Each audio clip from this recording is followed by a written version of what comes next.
Hello again. My name is Sabra Popoli, and I am the owner and founder of Hoofballs and Footfalls. Today's live instructor chat, we are going to be talking about reins and how the different size, shape, and texture of the reins can impact your students. So I'm going to wait here just a couple seconds, do some quick housekeeping while we wait for people to jump on live and find the live stream, because I know several of you guys wanted to jump on live. And really quick, in the comments or in the description of this video, I do have some links. One to my website. If you want to find more free educational content and resource, check out hooffallsandfootfalls.com. I have an instructor blog. There are some lesson plan ideas. There are links to resources that I suggest you guys look at, like books and arena props and all that. So all the free content is on my website. I also have the Intuitive Instructor Club. That is where you can learn from not just me, but also several other instructors. We have a combined experience of over 100 years in the industry. So if you don't want to learn from just me, but other people, check out intuitiveinstructorclub.com. There is actually a very detailed presentation on this topic in the Intuitive Instructor Club. We actually take a look at photos of 3 different sizes of hands, and with like little kid hand, medium kid hand, and bigger kid hand holding the same rein, and we go into this rein topic even more in depth in the Intuitive Instructor Club, so more than just this live chat. And then also, for those of you that are, depending on when you're watching it live or rewatching it, I'm doing a free book club this summer in July to go over the language of coaching, the art and science of teaching movement. So check that out. I put the email sign up link in the description of this video. Information can be found on my website as well, and there's a little group that is linked to Hoofballs and Footfalls. So totally free group, amazing book. We're going to meet once a week for 3 weeks at the end of July for about an hour and a half. And if you jump in early and sign up for that, you get to vote on the day and the time that we're going to do the live meetings. All right, so for those of you that are watching live or even on a replay, I would really appreciate it if you guys like or love the video, drop a comment of where you're watching from and what you kind of do in this industry. That just helps this video get kicked out to other instructors. Feel free to share this video. This can be used as educational, continuing education and content, since we are talking about instructor topics and disabilities and mechanics and a lot of good stuff here. All right, and I would also like to know, what is your favorite type of rein that you use with your students? So I have 3 different reins here that we are going to be taking a look at. So reins are a very important piece of equipment that we use probably almost every single class in adaptive riding lessons, right? We are utilizing these reins either connected onto a halter, connected onto a bit, maybe onto some type of bitless bridle or a side pull, but reins are usually a very common and standard piece of equipment that we're using. Sometimes though, very frequently, reins are actually overlooked on how big of a role they can play in our rider's position, them having success at rein management, being able to correctly steer the horse. So we're going to take a look at different types of reins and talk about how these different reins might impact different students based off of the size of their hands, their physical ability, the texture of the reins. So we're going to be talking about all those different factors. So first set of reins I have here, we have round rope reins. These are like a little set of like barrel reins or gymkhana reins. These are on my pony. They have nice grippy texture. They do get a little sticky feeling though. That's the one thing I personally don't like about them.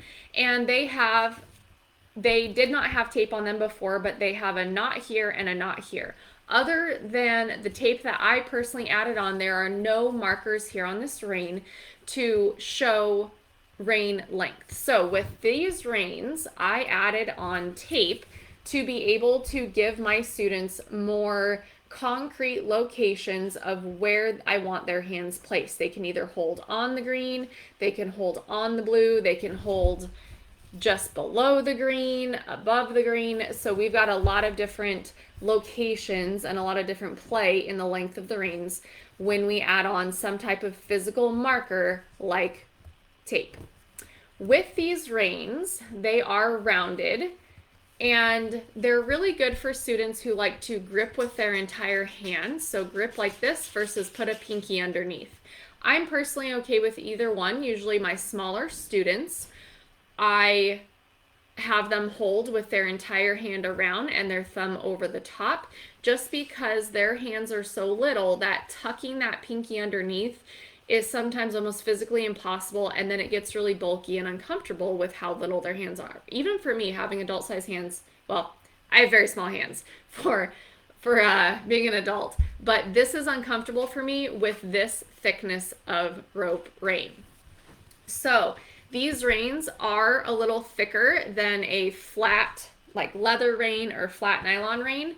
So they might offer a little bit more grip to a student who maybe cannot squeeze on that rein very well. That could be a student that maybe has some arthritis or joint issues. Maybe they're lower tone in their hand, and have motor skill difficulty as well. So these types of reins, the thicker rope rein, might offer a good solid foundation for that hand to hold on to. These little bumps right here as well, they give a really nice tactile location of holding on to that rein, and a location of where to put that hand. Beyond even the tape, they can feel that bump and even place it in the palm of their hand if needed. With these reins, like I mentioned, tucking the pinky underneath may not be great, because it's just uncomfortable. It can rub a little bit. Texture of these reins could be hit or miss for some of our students that have sensory avoidance. If you have a sensory seeking student, they actually might like the texture because there's a little bit more bump and play in what you're feeling on these reins. They do have nice grip, so they're not going to slide through the hand quite as easily, especially if I'll get my hand in the front, especially if we focus on putting the thumb on top of our rein. Downside with this thick of a rein, though, is if we teach thumb over top and this gentle tent, which is good mechanics and correct holding of the rein, this rein can be hard to fold down and keep the thumb on for little hands or smaller hands, even if you have an adult with very small hands. This can be difficult with this thickness and type of rein, okay? Someone had asked, are those bumps on the reins electrical tape? This is actually, they're colored duct tape, and I've had this on the reins for about 1.5 years, actually. They've held up really well, but I do store them inside.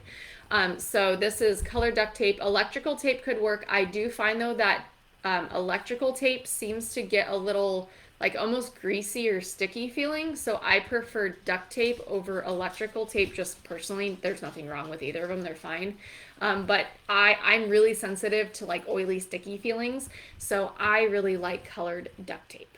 And if I were to redo this, like when these peel off, I would take the blue off because the blue blends in too easily with the color of the rein, and I would swap this out for like a yellow or orange or something a little bit more obvious than the blue. So we have rope reins. All right, next type of reins we're going to talk about are our rainbow reins.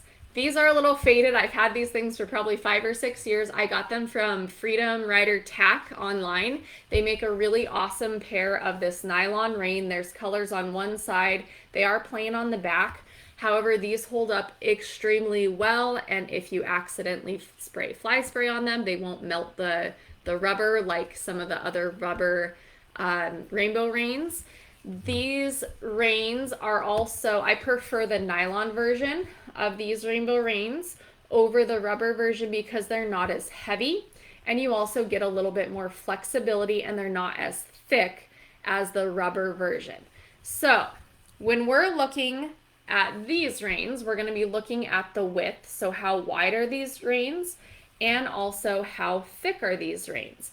Because these reins right here, if we have a rider hold on to them, either all 4 fingers around or a pinky tucked underneath, and we put our thumb on top, we want to see how the rein fits into the rider's hand. Okay, so for me, this rein fits inside this joint here from my knuckle to that first joint in my finger where it bends. This rein allows me to close my hand, although it's a little snug. I'm a little bit more comfortable this way than pinky underneath, but I'm able to close my fingers all the way around the rein here. See that? Now, if I were to have a child who has shorter fingers and a shorter distance between the knuckle and the first joint of their finger there, and it's smaller, they might have difficulty closing their fingers around the reins. And then what's that going to cause? That's going to cause difficulty in them being able to maintain hand position on the reins, because if they can't close their fingers around the reins, then rein is going to slide in and out. No matter how good of a grip they have, they're going to have less security on those reins. Their hands might also get fatigued more easily if they're grabbing onto something that's super wide. They might say that it's uncomfortable for them too, because the rein is pushing into the palm of their hand and into their fingers because it's so wide in comparison to how their body is currently built and how their hands function. So watch out for the width of the rein and also the thickness of the rein.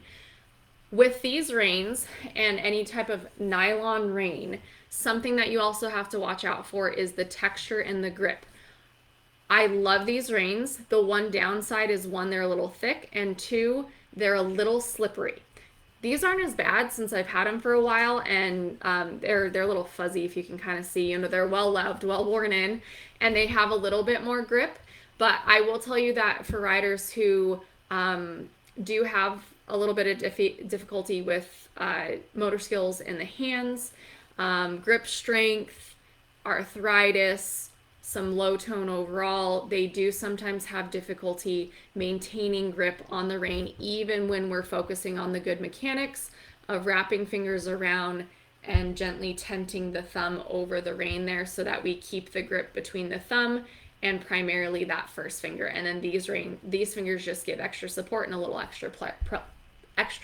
Sorry, tripping over my words there. So that is the one downside of these reins. However, I really do like that they have colors, because again, I can play a lot with rein length and say hold at the top of the green, hold in the middle, hold at the bottom, hold half on green, half on orange. And then same thing applies to orange and yellow. So there's a lot of different ways that you can describe rein length on this type of rein. But they are a little thick and a little wide for tiny little hands for kids. That's the one downside. And I did mention that there is color on one side but not on the other. So I have these reins on spinner clasps that can hook onto a halter or onto a bit. And so that way we can have the reins laying flat to where the color is where the student can see them. So I put spinner clips on most of my reins that I need to transfer between the different bridles. All right, so we have our nylon rainbow reins.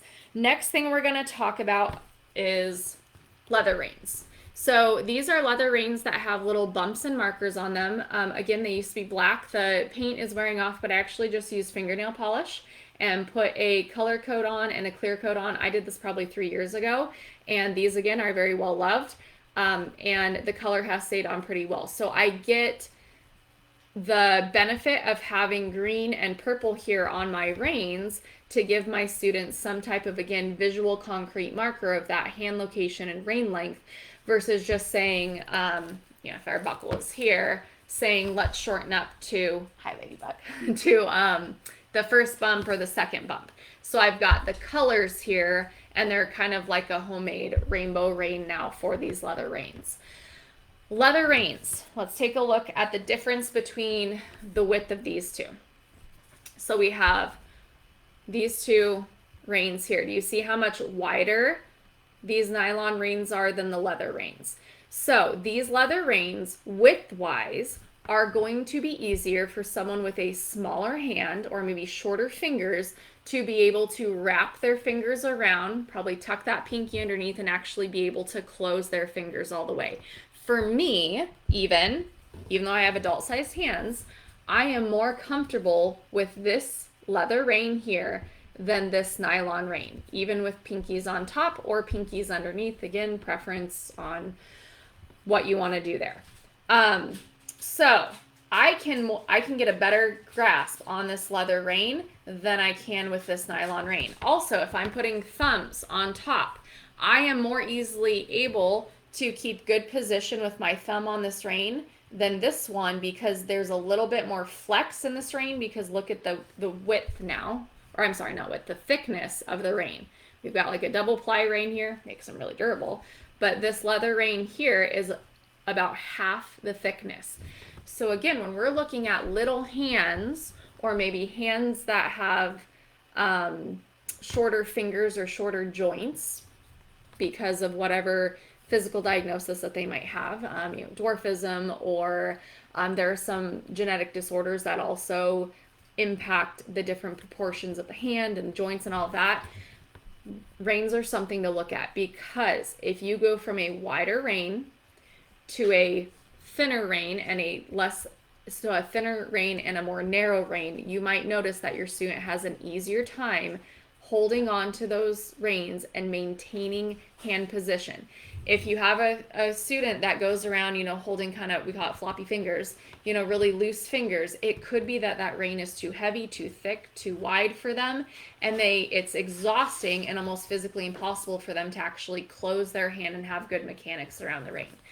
So this leather rein I really like because it's nice and pliable. The weight is nice. These can get a little heavy sometimes. The texture on these is nice. You have a little bit better grip on this leather rein than on the nylon rein. I also have a pair of like web nylon reins that are the same. They're a little bit thinner than this type of nylon rein because we don't have the color in there. However, the width of them is similar to this rainbow rein, and they're wider. The web nylon reins are wider than this leather rein here, but they still have the flat piece and the notches in between them. So pay attention to your reins. The width of the rein, the thickness of the rein, the texture. These reins, again, I've had for several years, the leather ones, so they have a nice grip on them. They're not slimy, they're not sticky, they're not too slippery. Like if it was a brand new rein and really stiff leather, you might need to oil it and work it in and create some some manufactured use in that rein to get it more comfortable. With the rope reins, you kind of have what you have. They can get a little bit more flexible the more you use them. They might start off a little stiffer when they're new, but the texture of them and the flexibility is going to be limited to how thick they are, the roundness, all of that.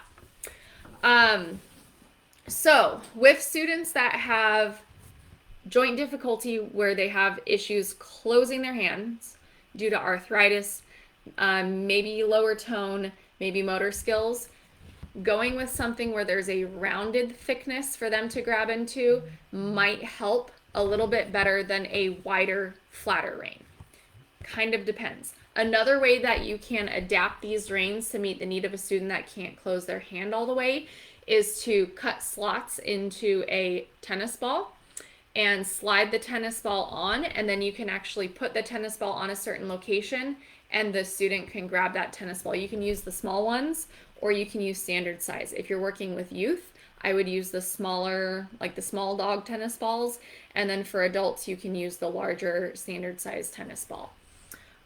Be careful though, if the rider is riding independently and really needs to use the reins to steer and halt the horse on their own, tennis balls, when pressure is applied, can slide. So be aware of that. Another thing that you can do if you need to thicken up the reins a little bit and add some texture and some grip, and you're not needing to adjust reins a lot, is to take vet wrap, or Coban wrap, I think is the human version of it, and wrap it around the location that you need your rider to grab onto, and that can create almost like a mini ball there for them to hold on to, and a little bit more of a grip, because the vet wrap, if you have ever felt it, gets a little it's got some stick to it, so it can help students that have slip. Gloves, having your students ride in gloves may or may not help them. It might create a little extra grip. My fingers are so small, I actually have a very hard time with rein management when I wear gloves.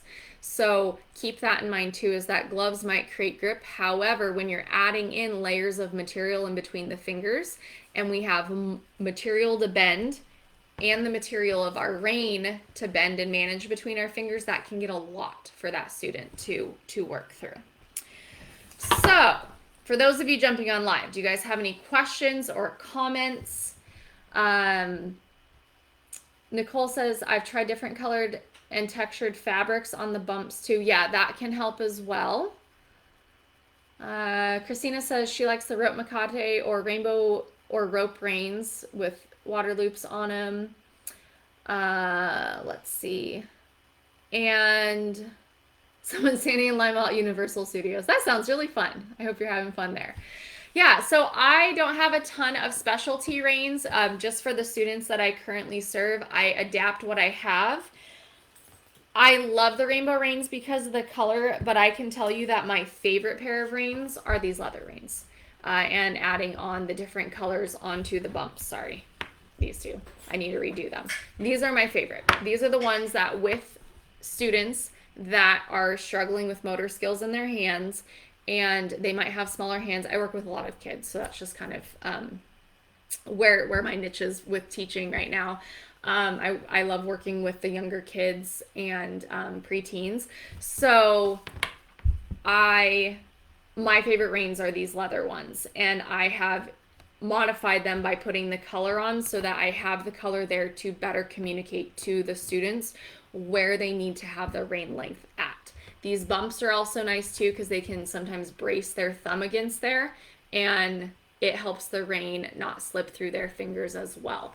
These are my favorite for youth riders that have issues with motor skills and who might be lacking some hand strength. These are good for students that we're just really working on holding the reins, a little bit of reining, a little bit of woes, but again, they do get a little slippery.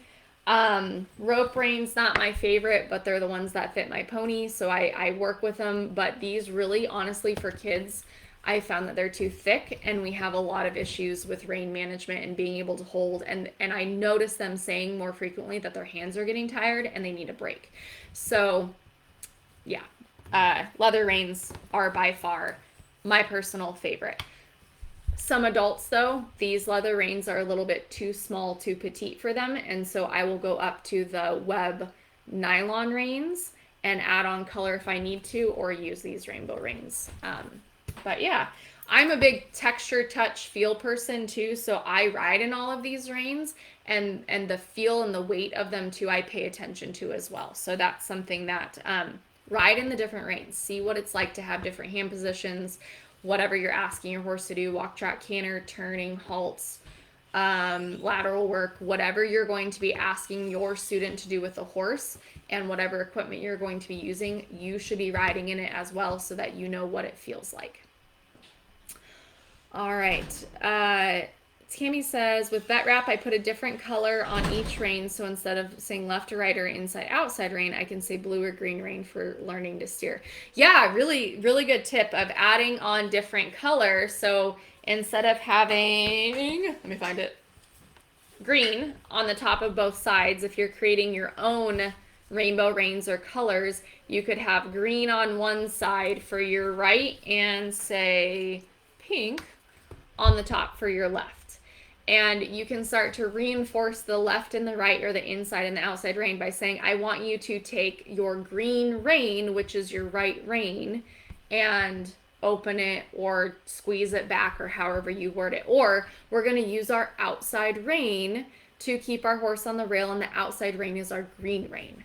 So yeah, those are ways, use those colors and those concrete things to help your riders learn, reinforce, practice, whatever level they're at, of left and right, inside, outside, because those are very abstract terms that a lot of us forget to check in on from week to week on whether or not our riders remember or know left and right, inside, outside.